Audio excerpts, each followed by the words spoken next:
Hello friends, welcome to topic explain. दोस्तों, एक कहावत तो आपने सुनी होगी कि क्या वर्षा जब कृषि सुखानी और समय चूक पुनि का पछतानी।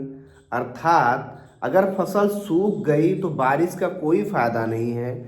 उसी प्रकार अगर आपका समय निकल गया तो फिर बाद में पीछे सोचने से कोई फायदा नहीं होता है।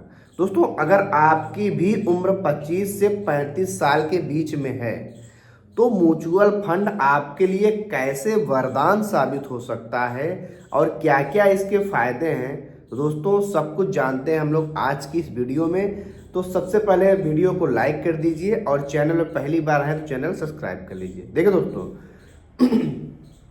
म्यूचुअल फंड में ऐसा माना जाता है कि अगर आप 1 करोड़ का फंड इकट्ठा कर लेते हैं तो फिर आप फाइनेंशियली फ्रीडम हो सकते हैं और आप हर महीने 50 से 60 हज़ार रुपया फ्री का सैलरी लेते रहेंगे SWP से, और आपका पैसा बढ़ता भी रहेगा और आपके बाद आपके परिवारजनों को भी कम से कम 14 से 15 करोड़ का रुपया मिल जाएगा। अब ये सब कैसे संभव होगा?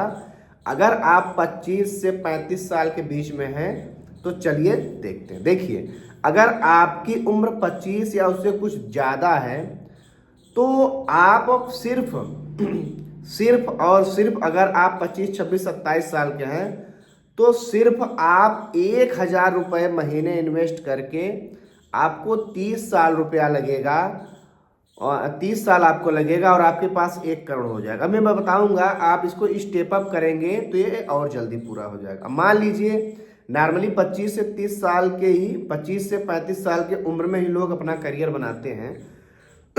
तो मैंने बोला ना कि समय चूंकि पुनि का पछतानी, क्योंकि कंपाउंडिंग का फायदा आप जितना जल्दी शुरुआत करते हैं उतना ज़्यादा आपको कंपाउंडिंग का फायदा मिलता है।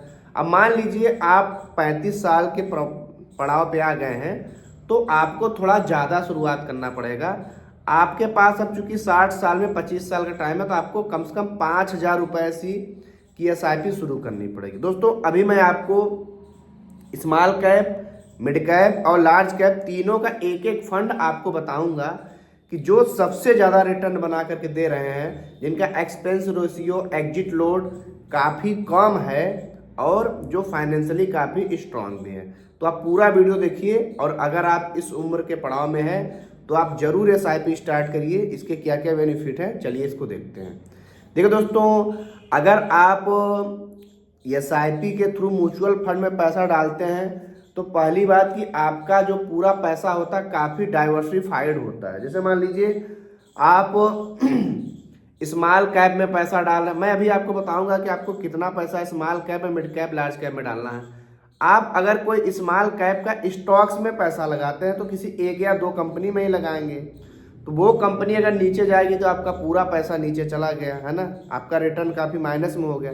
लेकिन अगर आप स्मॉल कैप फंड में पैसा लगाते हैं, क्योंकि वो फंड आपका पैसा कई जगह लगा हुआ है, तो अगर 2-4 स्टॉक्स अच्छा परफॉर्म नहीं भी करते हैं तब भी आपको कोई दिक्कत होने वाली नहीं है। बाकी के निवेश में आपको उसको संतुलित कर देंगे।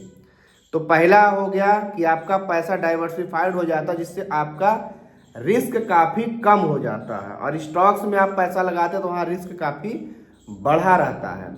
दूसरा दोस्तों है कि प्रोफेशनल मैनेजमेंट। आप अगर खुद ही अपना पैसा मैनेज करेंगे स्टॉक्स में तो आपको दुनिया भर का रिसर्च करना पड़ेगा, लेकिन जो फंड हाउस के फंड मैनेजर होते हैं वो आपके पैसों के सही जगह अपने, क्योंकि काफ़ी एक्सपीरियंस होते हैं, अपने एक्सपीरियंस से आपके पैसे को निवेश करते हैं। अब देखिए, अगर आप स्टॉक्स में पैसा लगाएंगे तो उसके लिए आप 1 या 2 शेयर ले लेंगे तो क्या फ़ायदा, आपको काफ़ी ज़्यादा मात्रा में पैसा लगाना पड़ेगा। लेकिन आप म्यूचुअल फंड में 500 रुपये, 100 रुपये, 1,500 भी शुरुआत कर सकते हैं। तो अगर आप 25 साल के आसपास हैं तो आप 1,000 रुपये शुरुआत करिए, और आप 35 के आसपास हैं तो कम से कम 5,000 रुपये से शुरुआत करिए, है ना। अब देखिए लिक्विडिटी। दोस्तों, लिक्विडिटी काफ़ी बनी रहती है, यानी आप अपना जब पैसा चाहें आप पैसे को आसानी से निकाल सकते हैं। और सबसे बड़ी बात दोस्तों, लॉन्ग टर्म का ग्रोथ। अगर आप 25 साल के आसपास है तो आपके पास अभी रिटायरमेंट के लिए कम से कम 30 साल का समय है, तो आप बहुत छोटी राशि से 1,000 रुपये अगर आप ऐसे डालते रहेंगे ना, तो आपके पास 1 करोड़ का फंड हो जाएगा। तो आराम से आप 50-60 हज़ार रुपया निकालेंगे और आपको पैसा बढ़ता रहेगा। देखिए म्यूचुअल फंड में होता क्या है, नॉर्मली 15% का एवरेज रिटर्न मिलता है। अब आपके पास 1 करोड़ का फंड हो गया है, तो आप हर महीने अगर 50,000 निकालेंगे तो साल भर में आप 6 लाख रुपया तो निकाल रहे हैं। बाकी का जो पैसा वो तो आपका निवेश हो रहा, वो और तेजी से बढ़ता रहेगा। अब देखिए पारदर्शिता और ट्रांसपेरेंसी। देखिए जो म्यूचुअल फंड है, इसको पहली बार सेबी के द्वारा रेगुलेट किया जाता है और कोई भी फंड हाउस धोखाधड़ी इसमें नहीं कर सकता, क्योंकि आपका पैसा डायरेक्ट मान लीजिए आप SBI के लिए तो SBI के पास है, HDFC के पास, एक्सिस के पास, इसमें धोखाधड़ी काफ़ी कम होती है। फ्लेक्सिबिलिटी क्या है? फ्लेक्सिबिलिटी इतना है कि आप SIP के अमाउंट को कभी भी कम या ज़्यादा कर सकते हैं। मान लीजिए आपको लगता है कि यार इस महीने हमारे खाते में तो पैसा नहीं है, कड़की आ गई है, तो आप उस महीने के SIP को स्किप भी कर सकते हैं। और आपको लगता है कि मार्केट में काफ़ी अच्छी गिरावट आई हुई है, पैसा तो मेरे पास ये 10-20 हज़ार रुपया फ्री का मतलब कोई काम नहीं है, तो आप स्टॉक्स में लमसम कर सकते हैं और आप स्विचिंग कर सकते हैं और जब चाहे आप इसको रिडेम्पशन कर सकते हैं। अब देखिए अब म्यूचुअल फंड में भी जो सबसे ज़्यादा पैसा मिलता है वो मिलता है इक्विटी वाले में। इक्विटी का ही मैं आपको 3 स्टॉक्स बता रहा हूँ। स्मॉल कैप में आप बंधन का स्मॉल कैप फंड लीजिए, क्योंकि 3 साल में सबसे ज़्यादा रिटर्न दिया है। और आप मिड कैप में मोतीलाल ओसवाल का जो है वो सबसे ज़्यादा रिटर्न उसका है, एक्सपेंस रेशियो एग्जिट लोड काफ़ी कम है। और लार्ज कैप में निप्पॉन का लार्ज कैप। ये 3 फंड आप जाके चेक कर लीजिए, सबसे ज़्यादा इन्होंने 3 साल या 5 साल रिटर्न बना के दिया है। 1 साल में भी जबकि मार्केट इतना डाउन इन लोगों ने रिटर्न बना के दिया है। तो आप यहाँ से शुरुआत कर सकते हैं। मैंने आपको बता दिया, आपकी जितनी उम्र है उसके हिसाब से आप शुरू करिए। और समय के साथ अगर आपका सैलरी बढ़ रहा तो आप उसको स्टेप अप करते जाइए। भले ही 5,000 शुरू करिए, आपको 5,000 10,000